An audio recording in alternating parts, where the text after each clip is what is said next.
Okay, thank you. Let's resume the class now. And then we come to this L.16, joy and finding the end of wandering on the life, from life to life. Yeah, you could just read. Yeah. Here the Buddha expressed joy at having identified and ended the craving that had been frightening him, like all beings, through repeated rebirths and the mental and physical pains that these bring. Through many births I wandered in samsara, seeking but not finding the builder of the house. 10-fold is repeated births. O house builder, you are seen, you shall build no house again. All your rafters are broken, your rich pole is shattered. Mine is free from volitional constructions. Achieved is the destruction of craving. All right, thank you. And this statement actually is really famous statement, especially if you study Pali Buddhism, but not necessarily if you study Chinese Buddhism. And why it's so famous? I mean, of course, because it's not only because it's included in Dhammadipa, but also I think in several places also mentioned this. But you could understand this, actually, this is a statement that usually they have a saying that after the Buddha enlightenment, what is the first, you could say, uttering done by the Buddha? What was something that the Buddha was utter? This is a statement, you know. That's the first start, because otherwise general people understand the first uttering that been recorded or being kept out later on was the first sermon of the Buddha. But to be strictly speaking, actually is this statement. But after his enlightenment, he composed kind of like a verse to describe what he was looking for and what did he do and what is the result of that. You know. All right. Again, do you want to continue reading? L.17, attaining nirvana on reaching awakening or enlightenment. Yeah. Searching for what is wholesome, seeking the supreme state of sublime peace, I wandered by stages through the Magadhan country until eventually I arrived at Urvela near Senanigama. There I saw an agreeable piece of ground, a delightful grove with a clear flowing river with pleasant, smooth banks, and nearby village for alms resort. Monks, I considered, this is an agreeable piece of ground. This is a delightful grove with a clear flowing river with pleasant, smooth banks, and nearby a village for alms resort. This will serve for the striving of the clansman's intent on striving, and I sat down there thinking, this will serve for striving. Monks, then, being myself subject to birth, having understood the danger in what is subject to birth, seeking the unborn supreme security from bondage, nirvana, I attain the unborn supreme security from bondage, nirvana. Being myself subject of aging, having understood the danger in what is subject to aging, seeking the unaging supreme security from bondage, nirvana, I attain the unaging supreme security from bondage, nirvana. Being myself subject to sickness, having understood the danger in what is subject to sickness, seeking the unailing supreme security from bondage, nirvana, I attain the unailing supreme security from bondage, nirvana. Being myself subject to death, having understood the danger in what is subject to death, seeking the deathless supreme security from bondage, nirvana, I attain the deathless supreme security from bondage, nirvana. Being myself subject to sorrow, having understood the danger in what is subject to sorrow, seeking sorrowless supreme security from bondage, nirvana, I attain the sorrowless supreme security from bondage, nirvana. Being myself subject to defilement, having understood the danger in what is subject to defilement, seeking the undefiled supreme security from bondage, nirvana, I attain the undefiled supreme security from bondage, nirvana. The knowledge and seeing arose in me. My liberation is unshakable. This is my last birth. Now there is no more repeated being. Okay, so when you look at this paragraph, you compare the previous paragraph, so description a little bit shorter, but still, described that the Buddha described when he found a nice place, that's Uruvela, near the Sena Nigama. That's where later on, that's where only the last stage before his enlightenment, he sat under the Bodhi tree, but he was actually sitting near the bend of the river. The river called Uruvela. Okay. So but when you compare to these two descriptions, one the descriptions about he entered the jhana, but here he was just very clearly to show that he was actually how he can able to can eradicate what generally people want to, at least from what people understand, the birth, the aging, the sickness, the death, the sorrow, and defilements. The interesting part is that if we compare this one, and if you have this comparison with these dependent originations, you could say that there's only one thing that's not mentioned in origination is the defilements.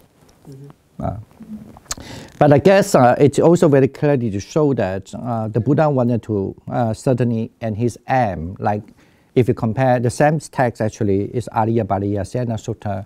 In the same text, he did say that, so if anyone that will go for the noble path, right, is to, the noble path is to eradicate the birth, the aging, the sickness, the death, and the sorrow. And these five kind of things certainly is always, at least from, you could say the what you call this, it become the start, or you could say the earlier motivation why someone have to go for renunciation. Okay, because you see, when anyone go for renunciation in the Buddha's time, even until now, when you become a monk, or as a Samanera, it's not only just monk, when you become a novice monk. So you always say that you are aimed for attaining Nibbana because you want to cut off the birth, aging, sickness, and death and sorrow, right?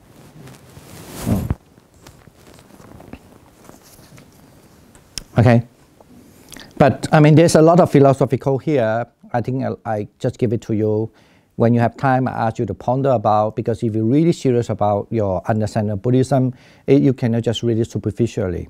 What does it mean by the cut of the birth? I mean, this is maybe easier for people understanding. Why the Buddha can claim he can cut off the birth? Why? I mean, that maybe you can say, oh, because he's not going to reborn again. All right, that is good. What about aging? But how did he cut off the aging again? Because he cut off birth. Yeah, and how did he cut off the sickness? He cut off aging. What about the death? So He cut off aging. yeah, and what about the sorrow and that is not coming along? It's not that simple as you just think. I mean, your explanation is also good enough. I will give you 50 marks with that. But I cannot give you 60 to 70 to 80. I mean, this is why if you, when you look in the future, when you look at the Buddhist text, this is why from here they can expand the teaching. What does it mean by when someone cut off the aging as well, you know? But it looks like the Buddha still have to go through the aging when even he attained enlightenment, right? Let's say he attained enlightenment when he was 39 years old. And then he still had to go for the aging until 35 years old, sorry. That's for the Yeah. present life. He has no more future life, so there is no more future aging. There's no more future birth. So you are correct. He cut off the root of the aging. But that's also one of the explanations as well.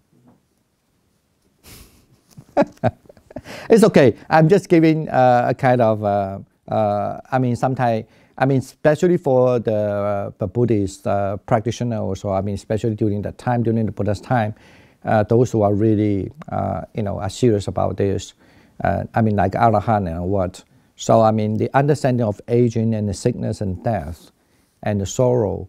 And then you know that when you look at the dependent origination, the scheme of the dependent origination, then you have the grief, the sorrow, you know, and the worries, and also actually, yeah, I did have a defilement. No, I don't have a defilement. No, the defilement is not listed, but the defilement is listed here.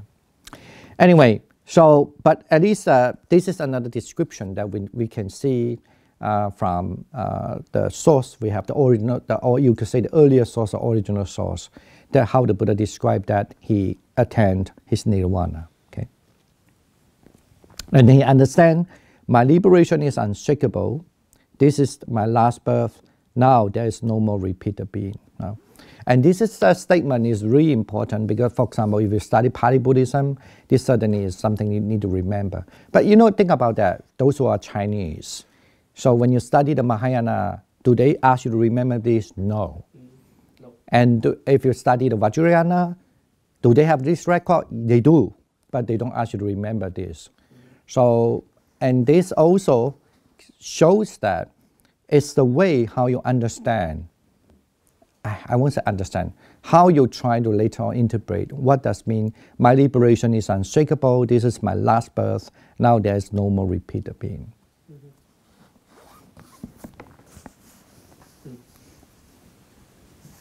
Okay, now why don't we just go on the next one, the rediscovery of ancient path, and one of the very important also paragraph, I would say the Buddhist text. Yeah.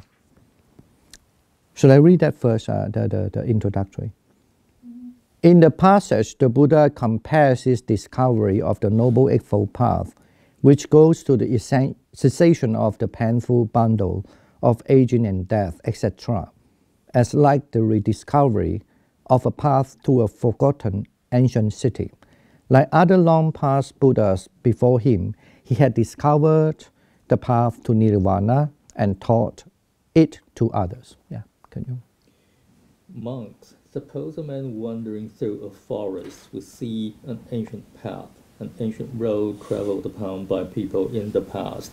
He would follow it and would see an ancient city, an ancient capital that had been inhabited by people in the past, with parks, groves, ponds, and ramparts, a delightful place. Then the man would inform the king or a royal minister of this and say, "Sire, renovate that city." Then the king or the royal minister would renovate the city, and sometime later the city would become successful and prosperous, well populated, filled with people, attained growth and expansion. Monks, so too I saw the ancient path, the ancient road traveled by the perfectly awakened Buddhas of the past. What is that ancient path? What that ancient road? It is just this Noble Eightfold Path, namely, right view, right resolve, right speech, right action, right livelihood, right effort, right mindfulness, and right meditative concentration. I followed that path, and by doing so, I have directly known aging and death, its origin, its cessation, and the way leading to its cessation. Having directly known them, I have explained them to the monks, nuns, and male and female lay followers. Monks, this holy life has become successful and prosperous, extended, popular, widespread, well proclaimed among gods and humans. Okay. Okay.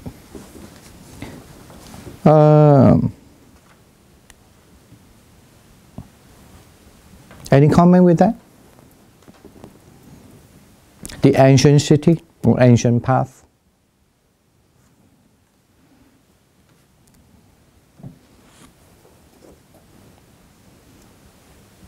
I mean, it's just another way of saying that the Dharma is always there. Yeah. It just is if someone has discovered and proclaimed it to the world. Okay. All right. Okay. Rediscovery. Oh. It also reminds me of another simile. I think it's from the Mihindapala. Dhammadipa. Basically, it's when the string entered, and the person who gained before he gains string entry, he is also in the forest, lost forever, and then he found a path home, or something like that. Or he found a way out. Okay. The other thing is about the translation, because they say that it's just the Noble Eightfold Path, namely the right view, the right resolve. I'm not sure I would like the translation of resolve, yeah, because it the Sankappa, it's more like, because the word kappa, it still have a thought process going on. So resolve itself like not necessarily have a thought process going on. So it's right thought, maybe best, right thought, because still the way you understand the thing, you know, like you have a process, still your mind have a process going on, I guess. Maybe some people take it almost like the Noble Eightfold Path as a very, very instantaneous kind of one of the moment. But I don't think that carry the whole meaning of the Noble Eightfold Path. Yeah. Okay. Resolve is more like, you know, you just kind of like have one moment of thought, right? But Sankappa is, it could understand as the processing of the thought, but the right one, you know. Can it be intentions instead of thought? No, not intention. No. The intention is only mentioned in the five aggregates, right? The five aggregates during the what do you call this? There were five of the intentional, right? As a volitional, intentional, yeah. But this is not about the volitional also. In other words, say that a Buddha or anyone who are Arahant, the Noble Eightfold Path is always with them. Their thought is always as a right thought. So, but it's not only describing only one moment that person having the right thought.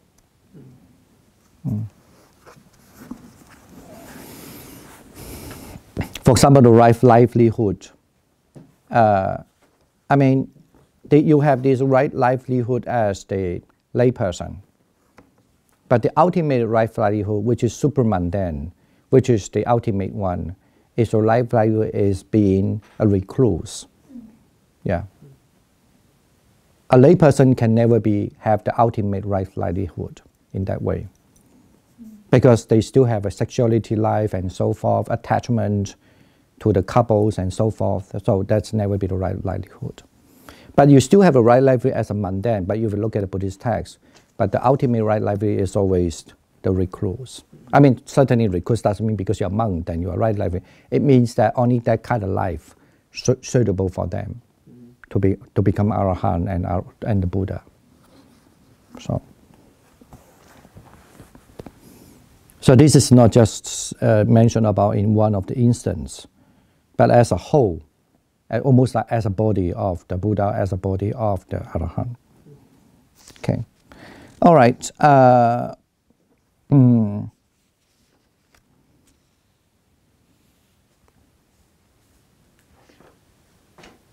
Now let's move on to honoring the Dhamma.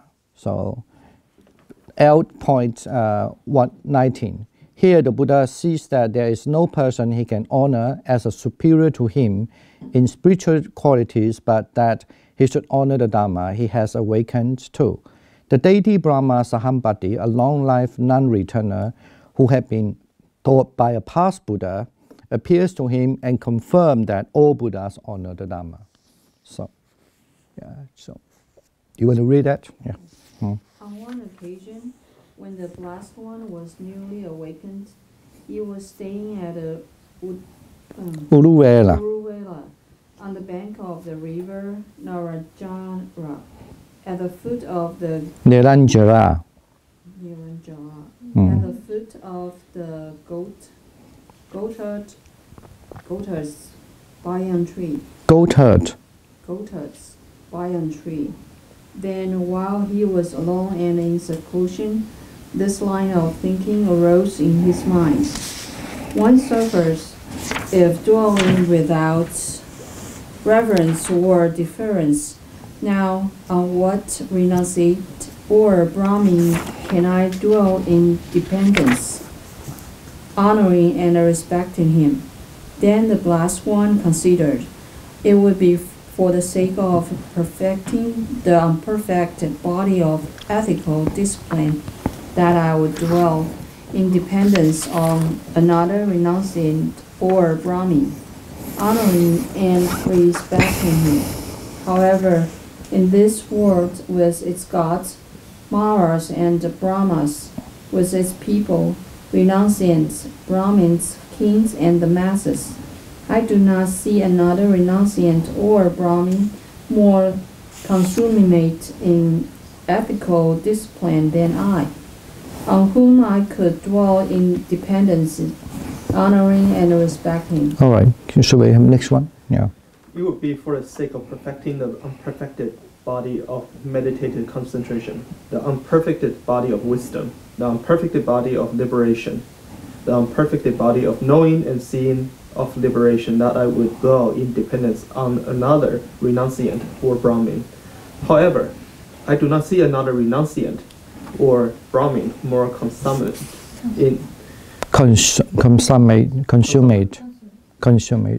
in this than I. What if I were to dwell in dependency on this very Dhamma, to which I have fully awakened, honoring and respecting it? Then, having known with his own mind the mind of the Blessed One, just as a strong man might extend his bent arm or bend his extended arm, Brahma Sahampati disappeared from the Brahma world and reappeared in front of the Blessed One. Arranging his upper robe over one shoulder, he saluted the Blessed One with his hands before his heart and said to him, Blessed One, so it is. Fortunate One, so it is. Okay. Let me read it, yeah. Awaken ones in the past, those in the future, and he who is the awakened one now, removing the sorrow of many. All have but will dwell, revering the true Dhamma deeply.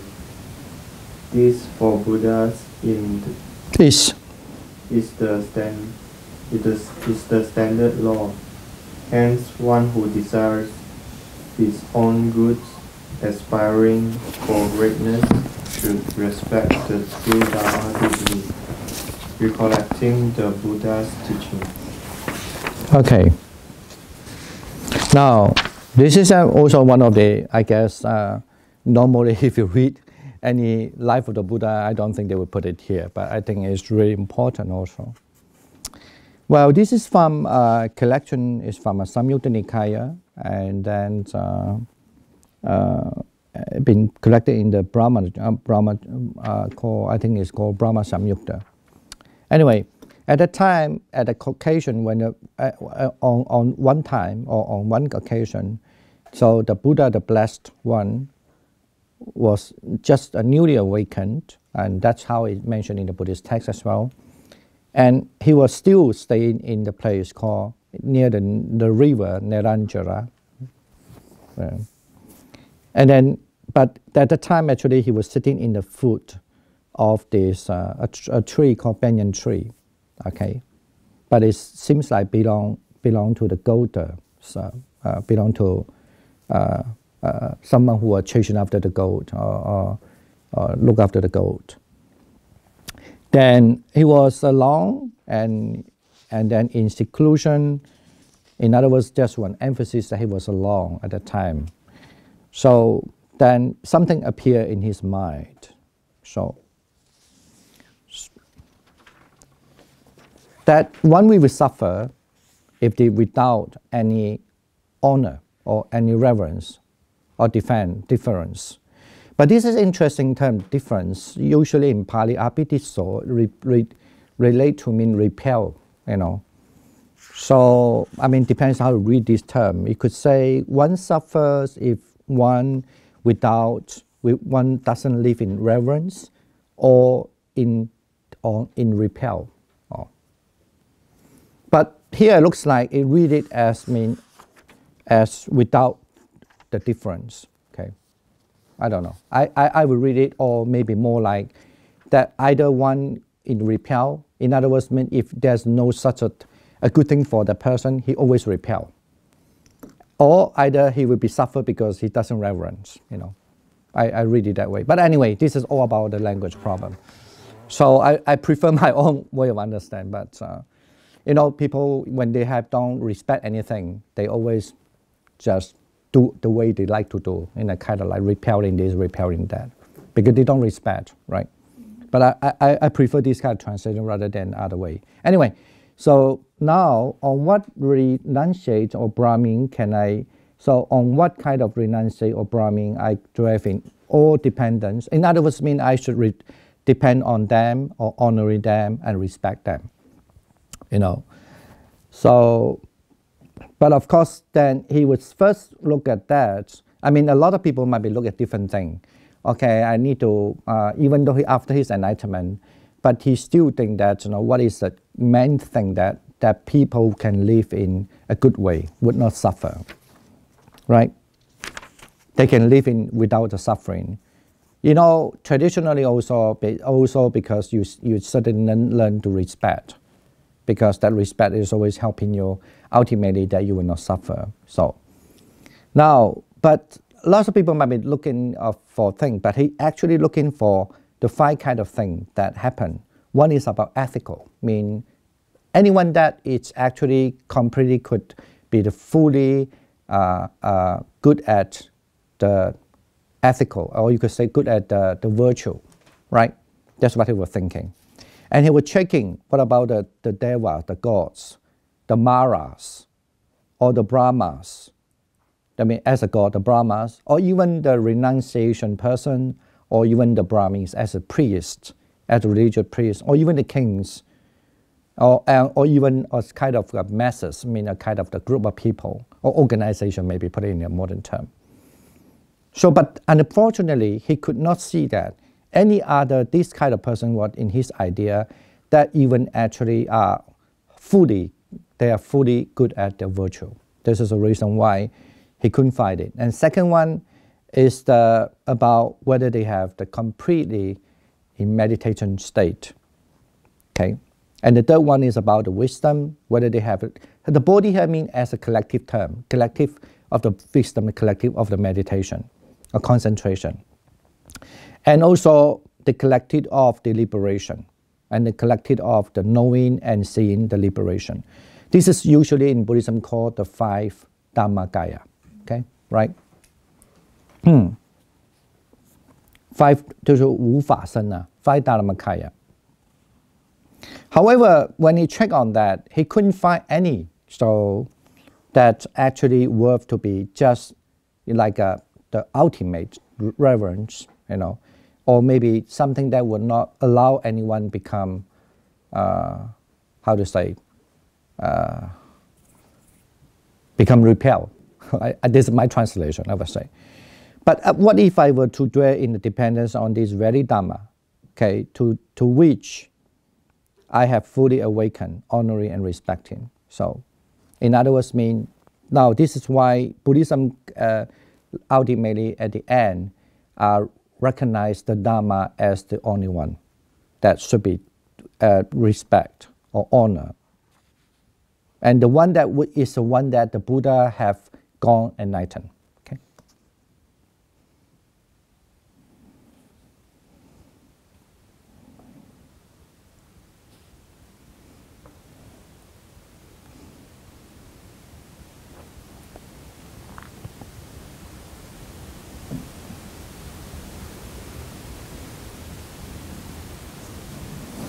Okay, my next question asks you, what are these Dhamma? There are many of them, but one of the things you certainly can answer, which is almost nothing wrong at all, but some other thing maybe could discuss it, still under the discuss. What are they? The 5 Dhammagaya? What's the question again? No, when he say, what if I were to dwell in dependence on this very Dhamma to which I have fully awakened, honoring and respecting it? What it is very Dhamma? I mean, the path to liberation. No, certainly. I mean, I want to say that, of course, you could say many of them and this and that, but when you answer that Four Noble Truths, nobody will argue you. Yeah. I'm just saying that. So, but I don't mean that it's only limited to that. But, you know.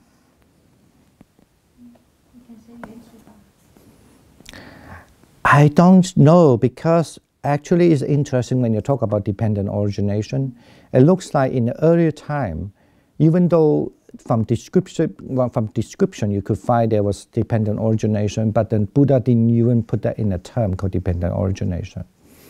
Even look at the 37 factors of enlightenment. None of them is mentioned about the dependent origination. So, yeah.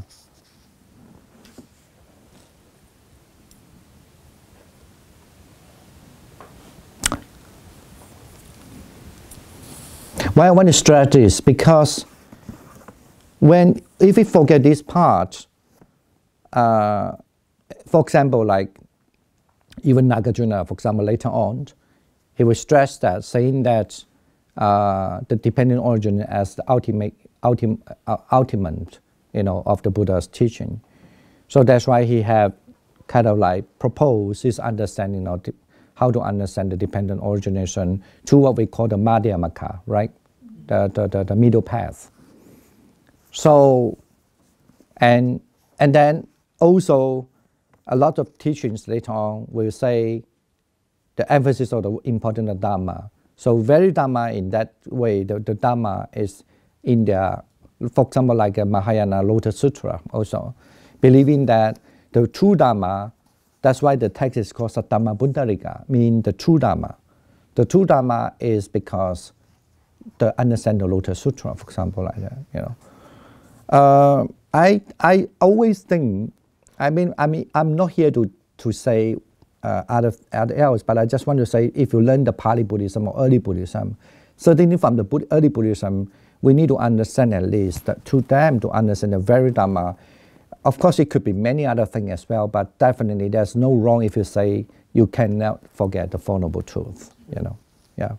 Because it's very clear, the Buddha always mentioned about those things, that the Four Noble Truths as the Dhamma. That help him to have fully awakened, to help him to be awakened, become fully awakened. But of course, if you forget that part, that's the reason why then later in a certain other Buddhism, they will try to define that, what does a fully awakened mean, right? So that, usually fully awakened is only for the Samma Sambuddha, it's only for the Buddha. So, but it's clear from a Pali Buddhism or early Buddhism, the fully awakened is referred to the Four Noble Truths, even not because he is a Buddha and he understood some other thing in order to gain the awakening.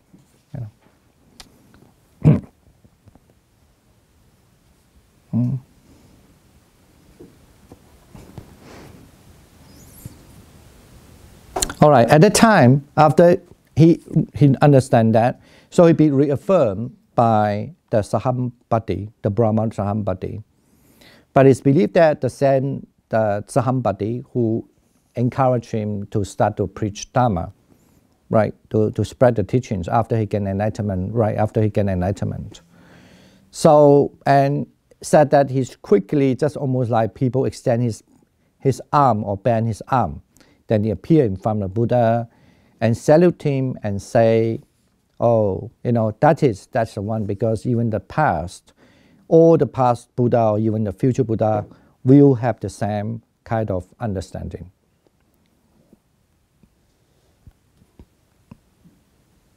So he said that awakened ones in the past, those in the future, and he who is in the awakened one now, removing the sorrow of many, they will have the same understanding. He say all have dwell will.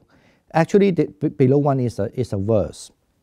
Mean the awakened one in the all have dwell will dwell revering the true Dhamma deeply. This for Buddha is the standard law. Okay.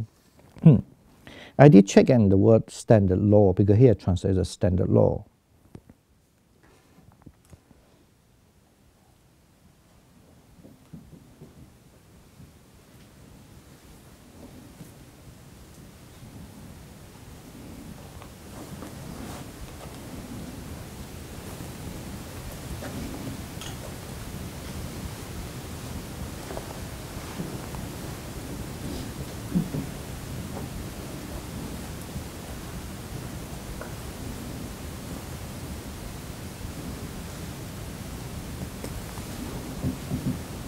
But why I want to translate standard law here?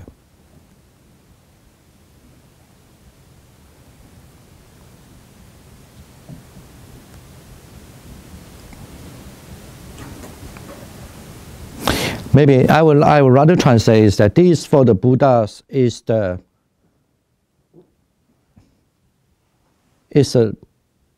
yeah, I could say it's a nature of the law. You could say standard law maybe. I mean, I would not. Because he used the word Dhammadipa, mean the nature of the law. I know. Because everyone understand maybe that English term differently, standard law.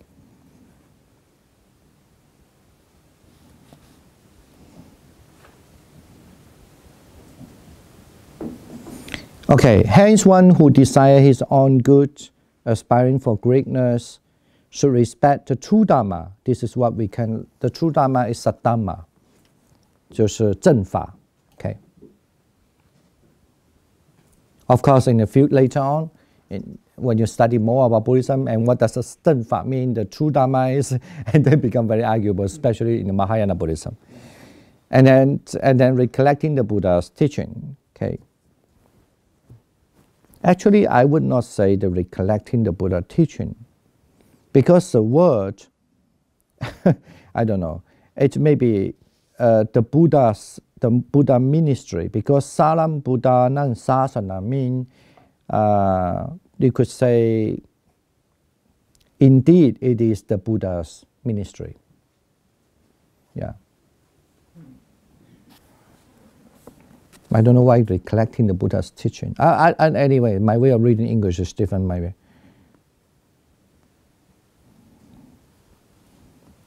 The origin maybe indeed it is the Buddha's ministry. In other words, when you say what is the Buddha ministry, it's because of honoring and greatnessly to the Dhamma.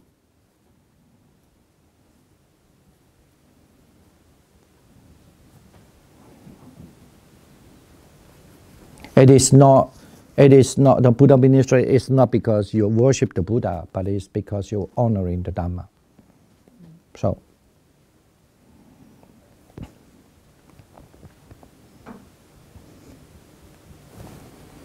okay, I think this is also very important, and so after the Buddha enlightenment, so this is what the Buddha thing and reaffirmed by the Brahma, the God, Sahampati, who believed that he is actually have, just now you mentioned whether someone who but is believed that he had a third fruit, so Anagami as a God. but that's also from actually, I think from commentary where you're saying, we don't know, we are not sure about that, but so, and then reaffirmed by him, and that's why he uttered the words saying that, so, it's almost like reaffirmed by the God, saying that that's the honoring the Dhamma is the Buddha's ministry, and that actually happened to all the Buddha in the past and future, even now. That is also as a kind of the nature of the Dhamma.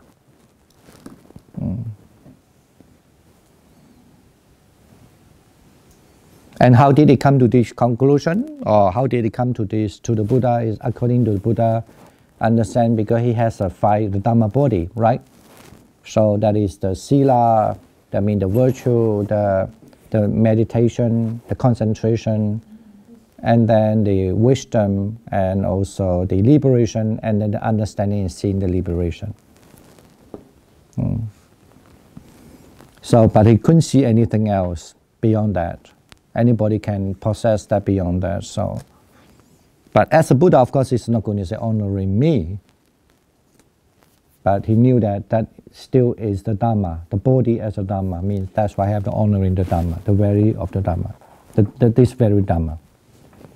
So this very Dhamma is the Upa. I think you could say that way. Yeah.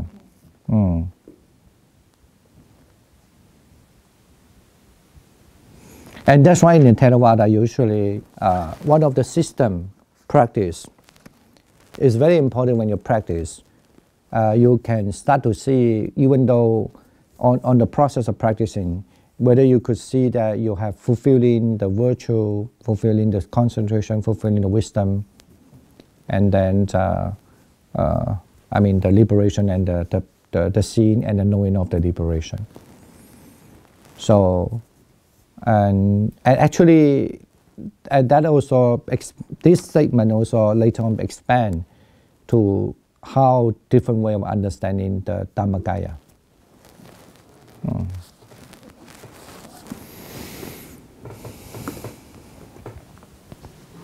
Okay, any other comment and question?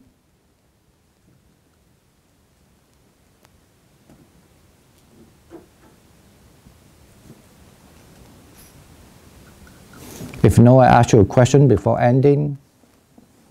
So far, when you read this, do you feel any differences between when you're reading it and after discussing it?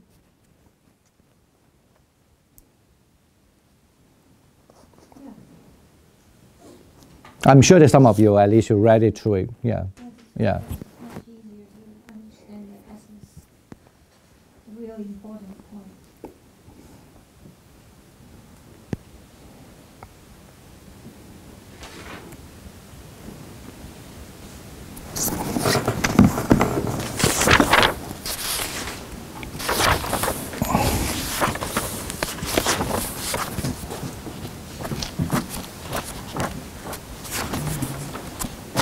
Actually, it's not too bad because we read, how many classes we done? So at least we come to about 78 pages, right? Well, we didn't read the first 50 pages. Huh? We didn't read the first Really? That included a lot of... No, we only went through 28 pages. I see. Okay, good. Only. All right, okay. Pretty good. Well, it depends. I don't know. I do find that because if we want to skip that, it doesn't make to me, I think it's still, even though I know if you read it superficially or just read through it, skim through it, so you still maybe think that, okay, fine, but I guess after you discuss, I guess you get more, I would think that it certainly deepens your understanding, or at least help you to look at a different picture from, more better pictures, I would say, or more variety of understanding of it. So, okay.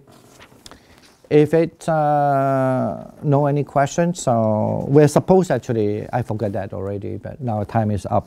I forgot that we should leave 10 minutes and have the question and what. But anyway, we can leave it to the next time. If somebody put it a record and just say, we can include this passage, this few line, I would say the few sutra together. Okay.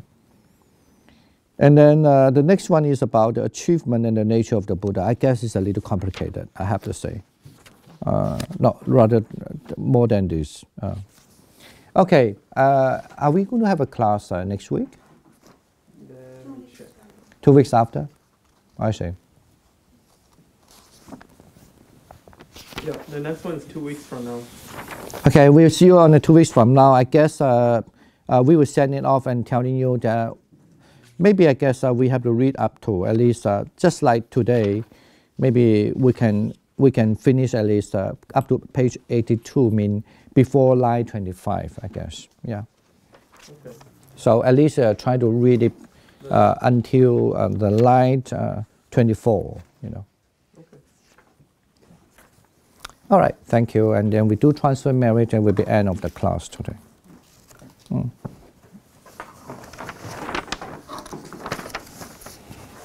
Sapphiyo vivachantu sappalogo vinasatu mate bhavantantarayo sukhitika yogo bhavatu sappamangalam rakhantu sappadevata sappabuddhanubhavena satasoti bhavantu te Sattadhammadubhavena. Sattadhammadubhavena satasoti bhavantu te sappasanghanubhavena satasoti bhavantu te. Sadhu, sadhu, sadhu. Okay. All right.